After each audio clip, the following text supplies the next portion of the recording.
በስመ አብ ወወልድ ወመንፈስ ቅዱስ አሐዱ አምላክ አሜን። ከስራ ያለውን ቪዲዮ ተመልከቱና በሱ ላይ ትንታኔው። አራተኛው ፈውስ በአጋንንት ሊደረግ ይችላል። በአጋንንት ይሄ ቅድም ወንድማችን ጠቅሰውልናል።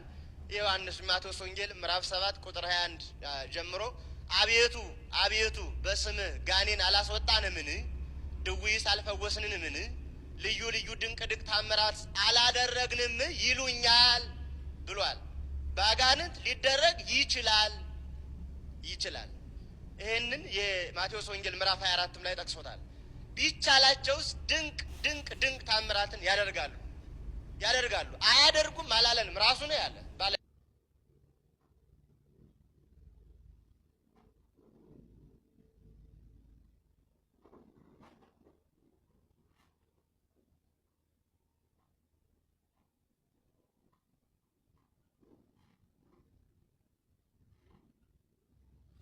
ኦኬ እንደተመለከታችሁት እንግዲህ ማህበረ ቅዱሳን በአጋንንት ሊወጣ ይችላል ብሏል። መጽሐፍ ቅዱስ ግን በአጋንንት ይወጣል ይላል ወይ ነው ጥያቄ? አይልም።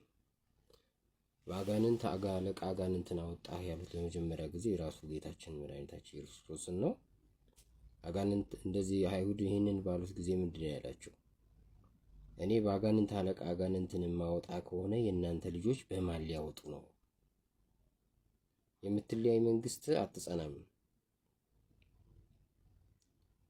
ስለዚህ መንፈስ ቅዱስን የሰደበ ኃጢአቱ አይሰረይለትም፣ የሰውን ልጅ የሰደበ ግን ኃጢአቱ ይሰረይለታል እና በመንፈስ ቅዱስ አጋንንት እየወጣ እያዩ በአጋንንት ወጣ የሚሉ ሰዎች መንፈስ ቅዱስን ሰድበዋል ማለት ነው። ስለዚህ ማህበረ ቅዱሳንም መንፈስ ቅዱስን ሰድቧል። ምክንያቱም አውደ ምሕረቱ ላይ በእውነተኛው አምላክ ስም ነው አጋንንት ይወጣው። ሲቀጥል በአጋንንት ይወጣሉ ሲባል ደግሞ አይወጣም። ጌታችን ያለው ይሄንን ነው እና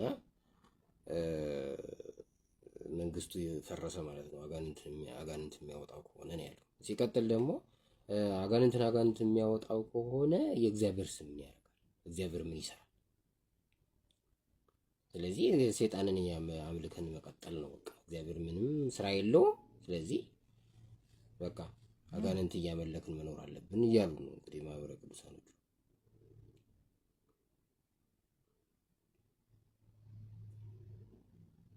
የጠቀሱት ጥቅስ ምንድነው? በስምህ አጋንንትን አላወጣንምን? ድውያንን አልፈወስንምን? ይሉኛል፣ እኔ ግን አላውቃችሁም እላችኋለሁ ነው ያሉ።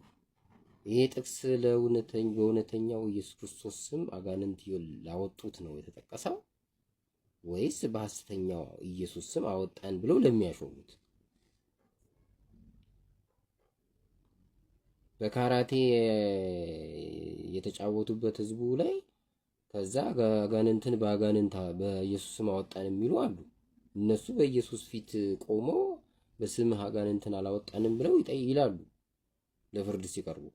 ግን ኢየሱስ አላቃችሁም ነው የሚላቸው። ምክንያቱም የእነሱ ኢየሱስ ሐሰተኛው ነው። በሐሰተኛው ኢየሱስ ስም ደግሞ አጋንንት አይወጣም። ኢየሱስን አማላጅ የምትለው ከሆነ ካብ የምታሳንሰው ከሆነ እንደ ፍጡር የምታየው ከሆነ የቅዱሳንን ምልጃ ለፈጣሪ የምትሰጥ ከሆነ የቅዱሳንን ክብር